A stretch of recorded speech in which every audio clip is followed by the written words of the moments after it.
ఒక నిమిషం ఆగండి. ప్రపంచం ఎందుకిలా మారిపోతుందని ఎప్పుడైనా అనిపించిందా?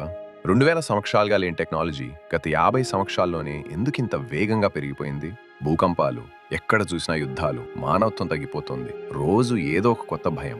ఇదంతా యాదృచ్ఛికమైతే కాదు. బైబిల్ వేల సంవత్సరాల క్రితమే దీనిపై వార్నింగ్ ఇచ్చింది. యేసు తన శిష్యులతో మాట్లాడుతూ చివరి రోజుల గురించి ఒక గొప్ప రహస్యం చెప్పాడు. మత్తయి సువార్త 24వ అధ్యాయం 34వ వచనంలో ఆయన ఇలా అన్నాడు: ఈ తరము అంతమొగనట్లు కాదు, ఈ సంగతులన్నీ జరుగు వరకు. ఈ వాక్యంలోని ఆంతర్యం ఏంటంటే, ఇజ్రాయెల్ ఒక జాతిగా తిరిగి పుట్టిన తరమే చివరి తరమని. ఇప్పుడు గమనించండి, ఇజ్రాయెల్కు 1948 వరకు సొంత దేశం లేదు. 1948 మే 14వ తేదీన ఇజ్రాయెల్ మళ్లీ దేశంగా ఏర్పడింది. ఆ రోజు నుండి ప్రపంచం లైట్ స్పీడ్తో పరిగెత్తింది. Technology, digital control systems, AI, one world direction అన్నీ బైబిల్ చెప్పినట్టే జరుగుతున్నాయి. ఇప్పుడు ప్రశ్న ఏంటంటే, మనమే ఆ చివరి తరం అవుతామా?